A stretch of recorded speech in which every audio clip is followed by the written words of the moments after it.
Fuchs. And good morning, friends. Thanks for joining us on The Bright Side. I am Pharmacist Ben. 844-236-6010 is our number if you have questions about health, nutrition, prescription drugs, if you want to wean yourself off your meds and get on a good nutritional supplement program, or if you just have a comment or success story you'd like to share, if you want to contribute to the conversation, we love hearing from you. 844-236-6010 is our number on The Bright Side. If you want to purchase longevity products, the ones I take and the ones I recommend, go to brightsideben.com, pharmacistben.com, or criticalhealthnews.com. That's brightsideben.com, pharmacistben.com, or criticalhealthnews.com. You can purchase longevity products right off the website. You can also click on a Join the Team link if you want to start a longevity business, start a home-based business, and help spread the word about the power and importance of a good nutritional supplement program. If you have benefited from nutritional supplementation and you want to pay it forward, which is always a nice thing to do, and make some money at the same time, call 866-735-2470 or click on the Join the Team link at brightsideben.com, pharmacistben.com, or criticalhealthnews.com. If you want to purchase our Truth Skin Health products, formulated in my compounding pharmacy for wound healing equals beauty. Never any preservatives, fragrances, fillers, waxes, emulsifiers, water, silicone, vegetable oil, nothing your skin doesn't need or doesn't want in any of our Truth Skin Health products. They're all up at truthtreatments.com. We've got specials running, and we will have more specials running as we get into the holiday season.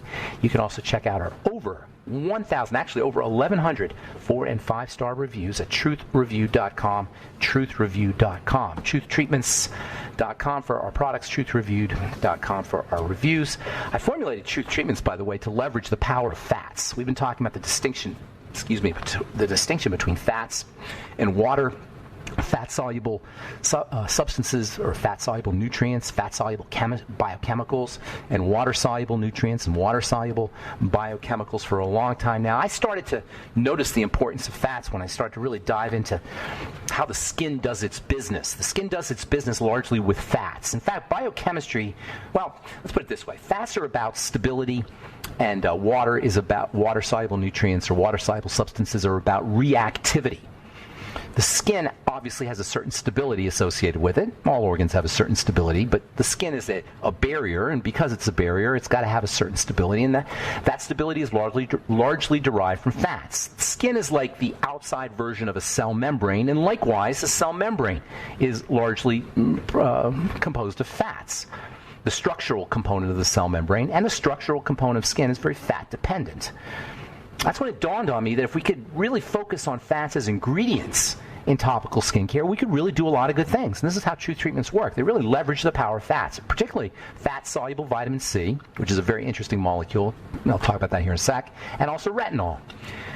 Between fat-soluble vitamin C and retinol, you've got some really effective fatty ingredients. Now, it's all balanced, of course. It's not just fats. There's also water-soluble stuff, too.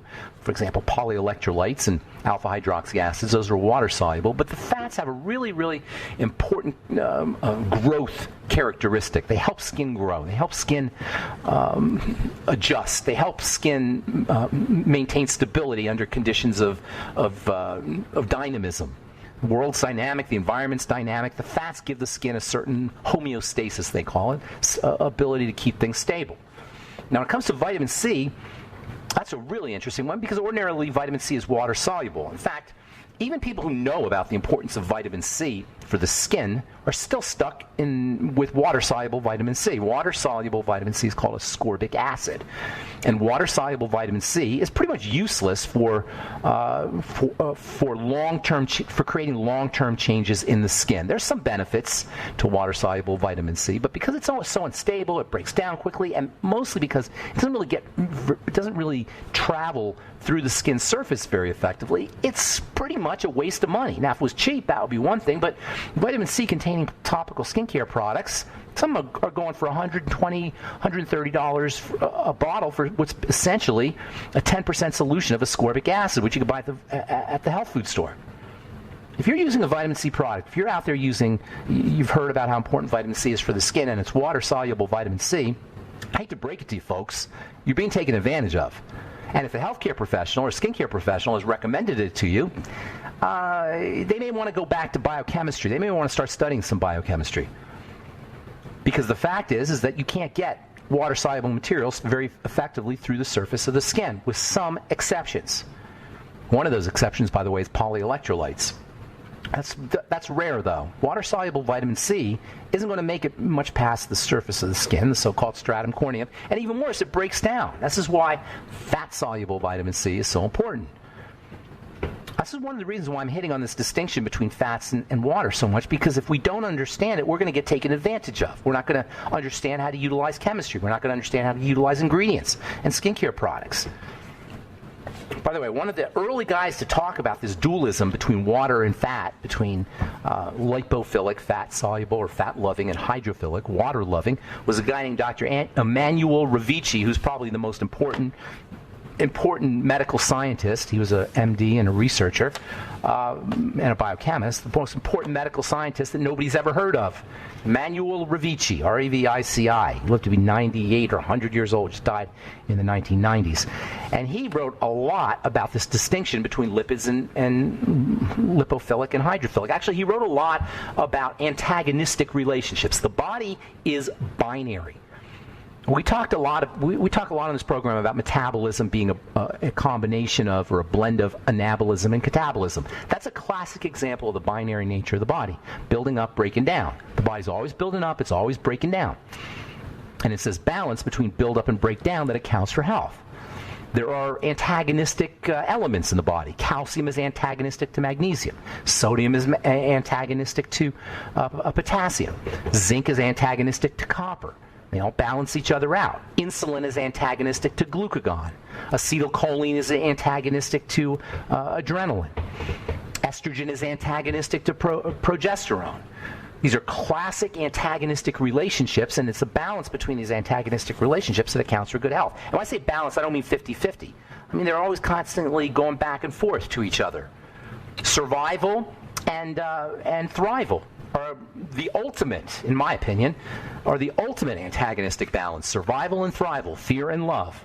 We are constantly in survival mode, and what that does, folks, is it costs us thrival, because it's an antagonistic relationship. If you're living your life in survival mode, you're not in thrival mode. Jesus says you're either with me or against me. And what he means is you're either sympathetic or parasympathetic. You're either surviving or you're thriving. Fear and love. You're either in fear or you're in love. Now, it's a balance. It's on a continuum. Fear is on the left-hand side, we'll say, and love is on the right-hand side, and we're all somewhere in this continuum. And you do need to have a little bit of fear, actually, to survive, and you need to have a little bit of survival aspect to get by in life. But you want to be skewing towards thrival. You want to be skewing towards love. You want to be skewing towards parasympathetic activity. And understanding how to leverage this, go back and forth, is really important if you're going to stay healthy. It's not all one or the other. It's kind of bouncing. It's balancing. All right, I'm Pharmacist Ben. 844-236-6010 is our number. You're listening to The Bright Side. We will return right after this.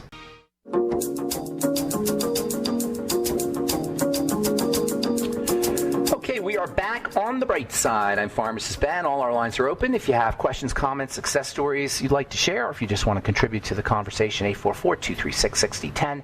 Next segment, we'll be talking to Flicka Ron. We had her on a couple months, probably last month I think we had her on. And we left off talking about ayahuasca, which we're going to continue talking about with Flicka Ron.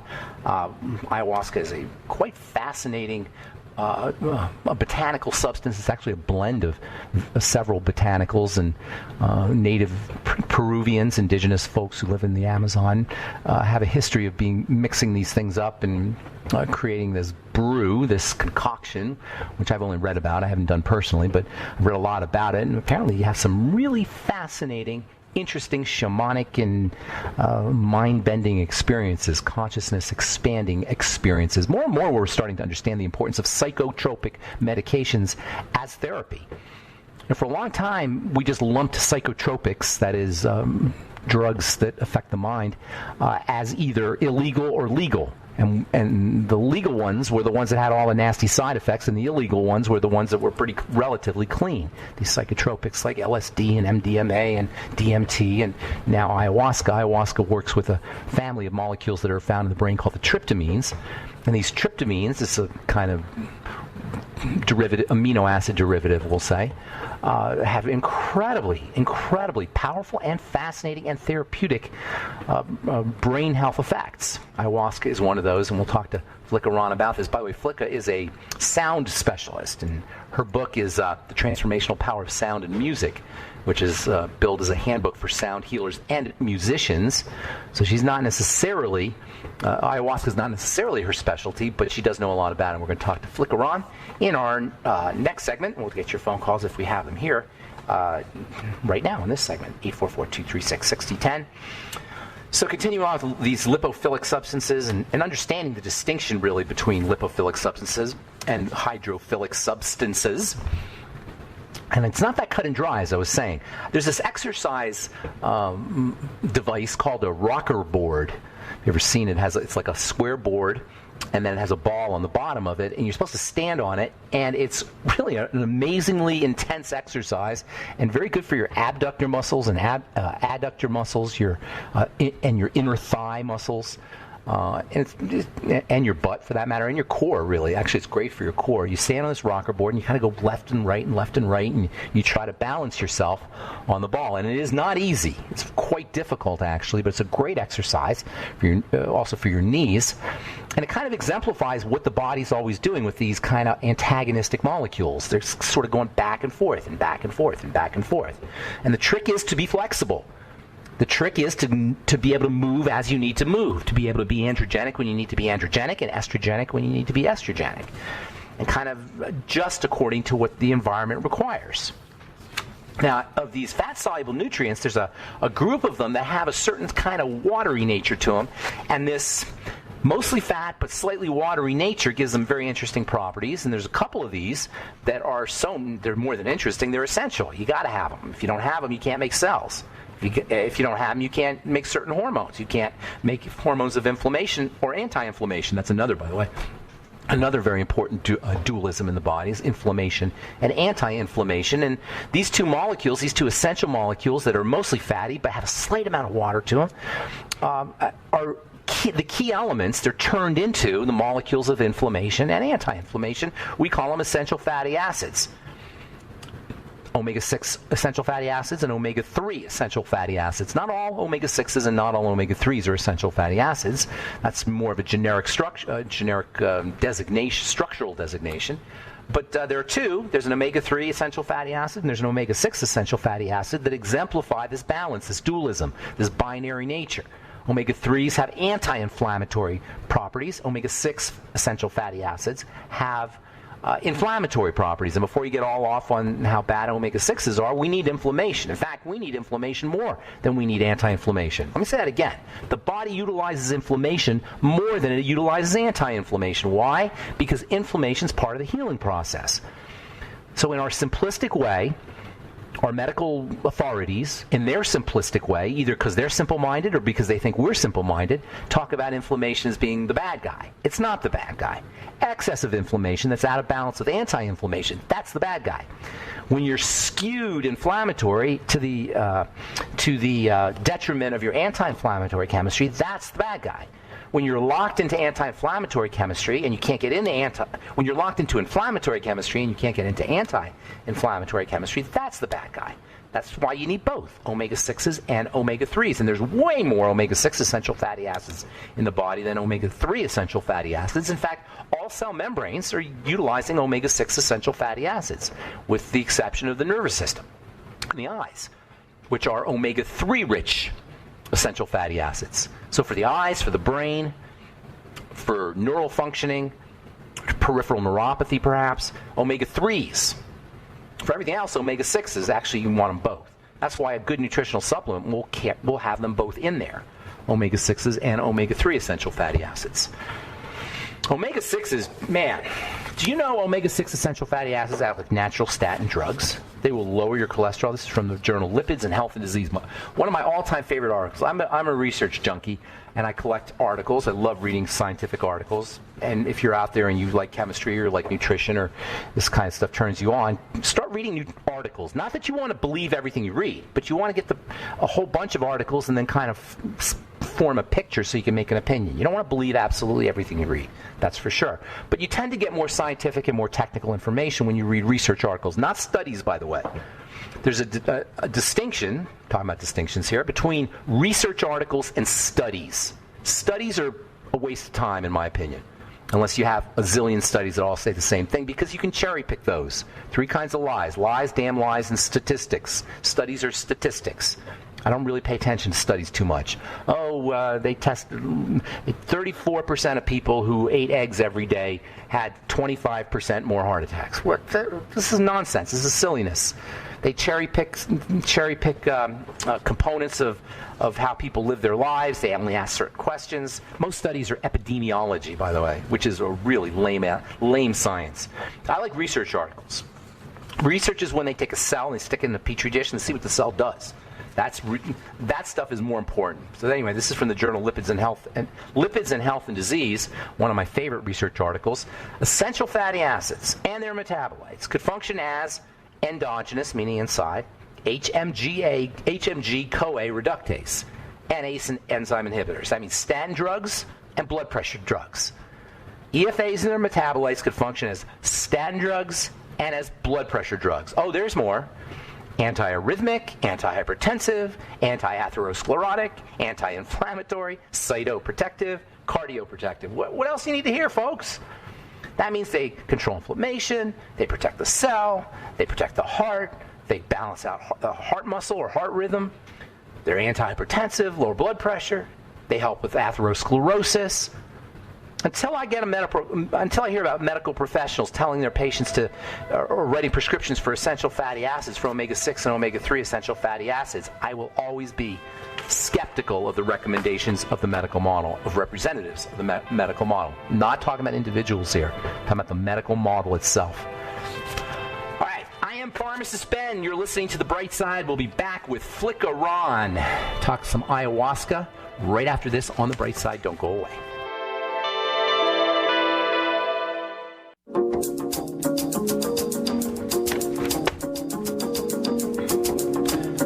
Okay, we are back on The Bright Side. Thank you for joining us. We're on the air Monday through Friday, 8 to 9 Pacific and 10 to 11 Central Time, and 24/7 on the archive page at benfuchsarchives.com and also brightsideben.com. Both have search engines as well as archives. Almost 10 years of, actually, let's see here. Yeah, 10 plus years of great health information. We also have videos and blog posts and news stories up at brightsideben.com, pharmacistben.com, and criticalhealthnews.com. You can also purchase longevity products or sign up to join the Brightside Ben team off the websites brightsideben.com, pharmacistben.com, or criticalhealthnews.com. And please take a look at our Truth Skin Health products, all formulated in my compounding pharmacy for wound healing. Wound healing equals beauty, and never any preservatives, fragrances, fillers, waxes, emulsifiers, water, silicone, vegetable oil. Nothing your skin doesn't need or doesn't want will ever be found in any of my Truth Skin Health products. And check out our 1,100 4- and 5-star reviews at truthreview.com, truthreview.com. All right, I am excited to talk to our guest, the author of a book called The Transformational Power of Sound and Music, a handbook for sound healers and musicians. I've been reading it now for 6 weeks or so since we had her on back in, it was about maybe 5 weeks ago in September. We're going to talk about sound, we're going to talk about healing, and we're especially going to talk about ayahuasca. Please welcome to The Bright Side, Flickeron. Hey, Flicka. Hi, Ben. It is such a pleasure to be here. Thank you for the opportunity to spread a little bit of information. Yes, and thank you for spreading wonderful information about something that's really important. That is the power of sound. You know, we all have access to sound, and we all leverage sound, and we all use this. We all use sound, but like other things that we have power, that we have an ability to have power with or to use powerfully, we don't.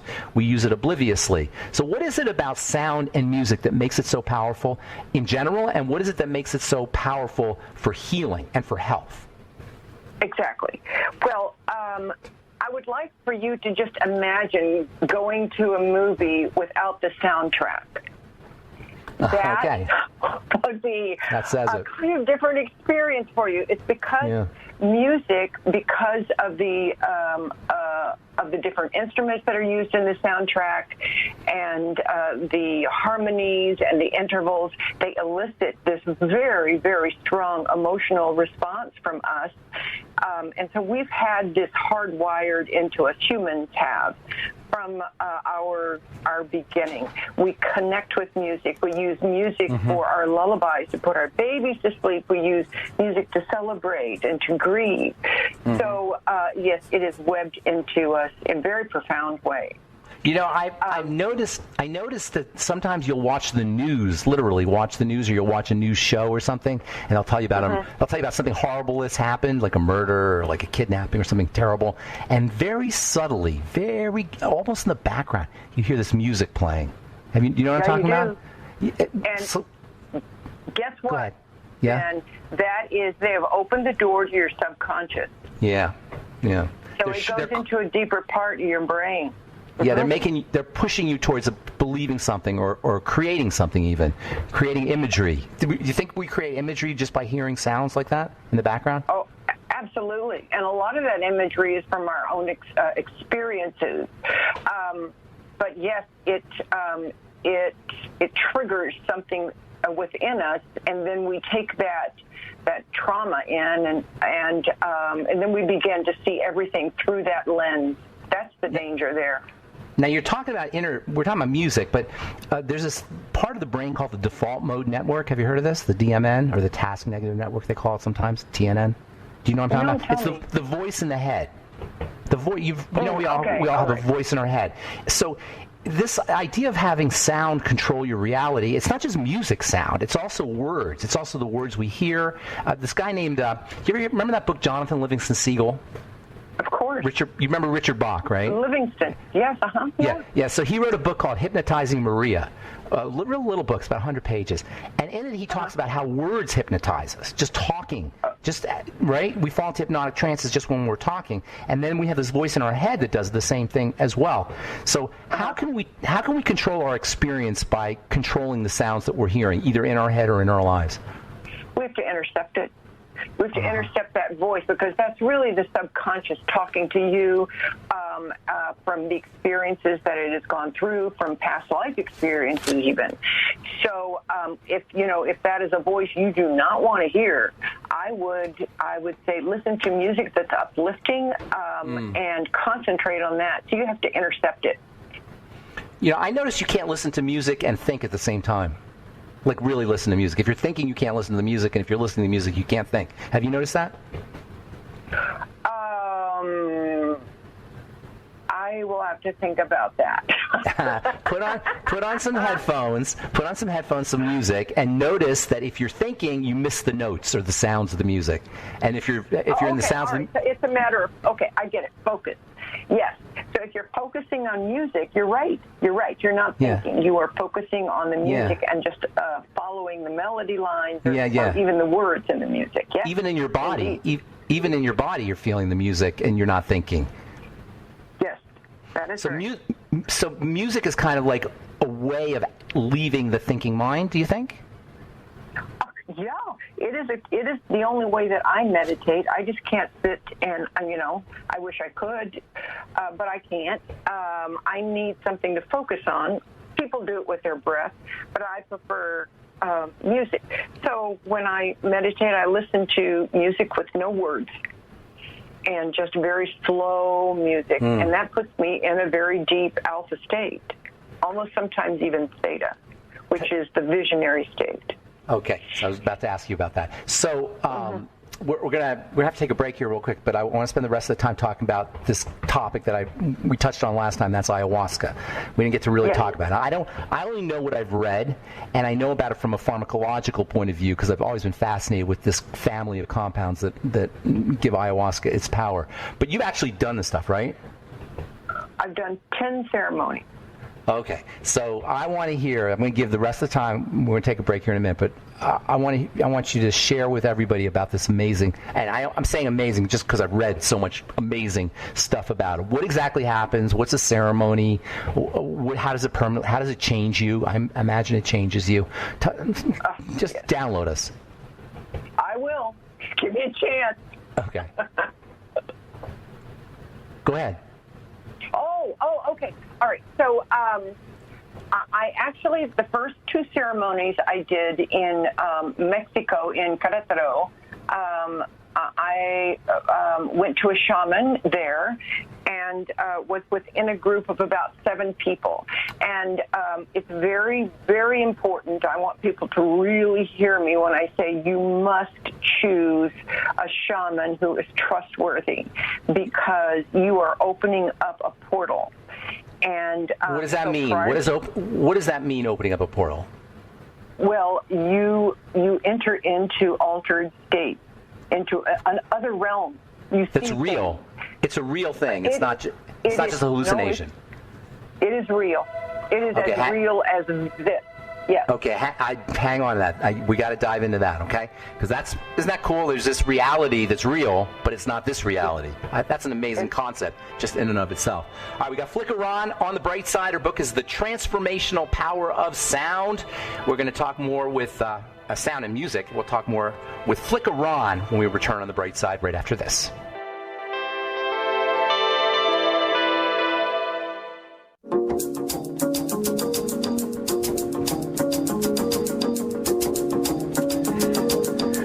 We are back on the bright side. We're talking to Flicker on.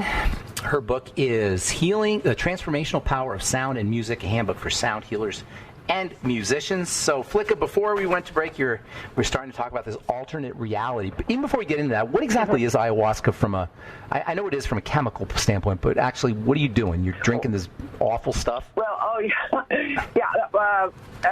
going to report the next part of what I'm going to say from my experience in the Amazon, because I went straight down to the Amazon after the Mexican experience.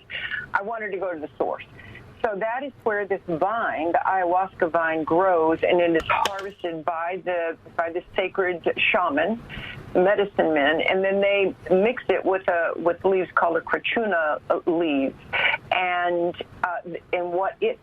mixing those two together creates this brew, which it almost tastes like, if you like really dark beer, except bad dark beer. I guess that's the way I describe it. And is it nauseating? Is it like nauseating bad, or it's just like not just bitter?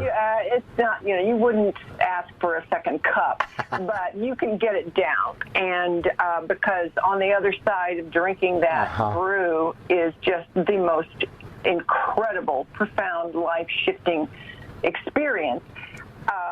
What does that mean? Like what? Like you change your life? Like you see your life, or you see angels? Or I know they have these animal totems and things. Right.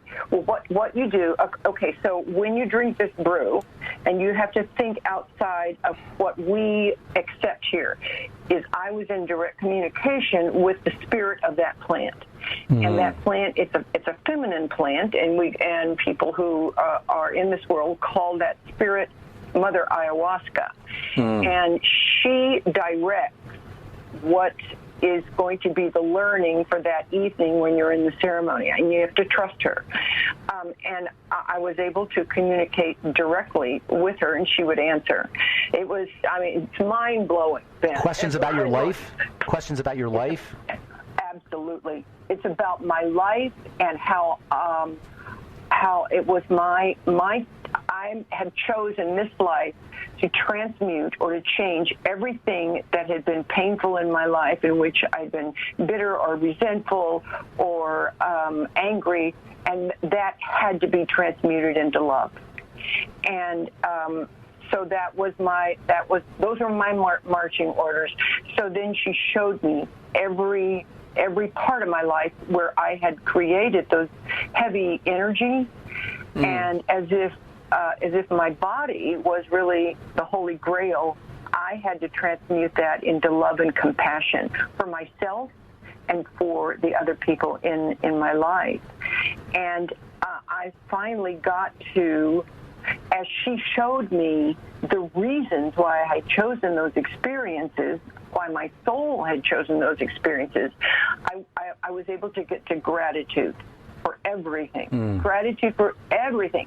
And I know that's hard to believe, but honestly, it was for pain, so for trauma, for horrible things, for all the evil. Just gratitude for everything. When you includes that. Gratitude for everything, because you realize that this personality is transient. It lasts for a second, but the eternal self, the self that is the divine self, or the self that's connected to this great expanse of the unified all, is forever.